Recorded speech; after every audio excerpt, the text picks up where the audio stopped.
असम के मुख्यमंत्री हिमंता बिस्वा शर्मा की पत्नी रिंकी भायना शर्मा द्वारा दर्ज कराई गई एफआईआर के मामले में कांग्रेस के राष्ट्रीय प्रवक्ता पवन खेड़ा को आज न्यायिक मोर्चा पर एक बहुत बड़ा झटका लगा है। गुवाहाटी उच्च न्यायालय ने खेड़ा की अग्रिम जमानत याचिका को सिरे से खारिज कर दिया है। न्यायमूर्ति पार्थिव ज्योति सैकिया की एकल पीठ के इस कड़े फैसले के बाद अब पवन खेड़ा पर गिरफ्तारी की तलवार लटक गई है। इस पूरे कानूनी विवाद उस समय गहराया जब पवन खेड़ा ने एक प्रेस कॉन्फ्रेंस के दौरान रिंकी भायना शर्मा के खिलाफ बेहद गंभीर और व्यक्तिगत आरोप लगाए थे। खेड़ा ने सार्वजनिक रूप से दावा किया था कि रिंकी भायना शर्मा के पास एक से अधिक देशों के पासपोर्ट मौजूद हैं। विदेश में उनकी भारी मात्रा में अघोषित संपत्ति जमा है। इन आरोपों के तुरंत बाद असम पुलिस की क्राइम ब्रांच ने सक्रिय दिखाते हुए खेड़ा के खिलाफ जालसाजी, धोखाधड़ी और मानहानि समेत भारतीय न्याय संहिता की विभिन्न गंभीर धाराओं के तहत मुकदमा दर्ज करा दिया था। अदालत में चली मैराथन बहस। इस मामले में 21 अप्रैल को हुई सुनवाई के दौरान न्याय के मंदिर में दोनों पक्षों के बीच करीब 3 घंटों तक मैराथन बहस चली।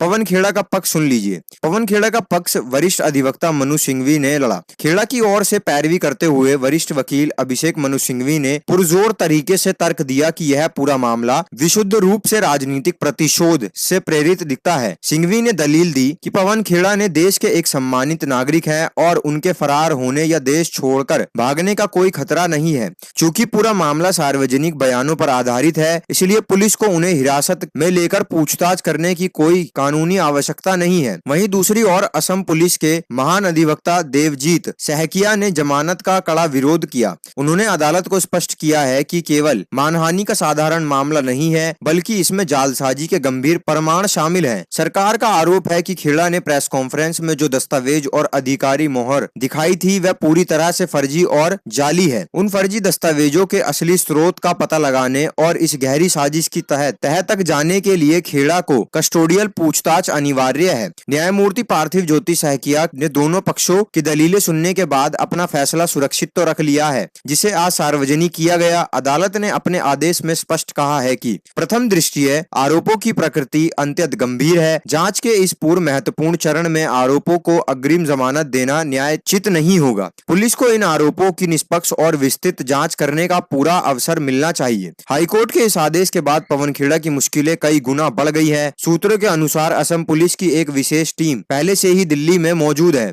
और उनकी गतिविधियों पर पैनी नजर रखी रही है। अब खेड़ा के पास केवल 2 ही विकल्प शेष हैं। वह इस फैसले को तत्काल सुप्रीम कोर्ट में चुनौती दे और वहां से स्थगित आदेश यानी स्टे प्राप्त कर ले, या फिर पुलिस के समक्ष सरेंडर करे और नियमित जमानत के लिए आवेदन करें। राजनीतिक गलियारों में इस फैसले ने हलचल तो मचा दी है, लेकिन कांग्रेस पार्टी ने इसे लोकतंत्र की हत्या और विपक्ष की आवाज को दबाने का प्रयास करार दे दिया है। इसके विपरीत भाजपा ने इसे झूठ की राजनीति पर कानून की जीत बताया है। अब देश की नजरें देश की सर्वोच्च अदालत पर टिकी है कि क्या पवन खेड़ा को वहां से कोई अंतरिम राहत मिल सकती है। अपनी राय कमेंट बॉक्स में यस या नो लिखकर जरूर दें।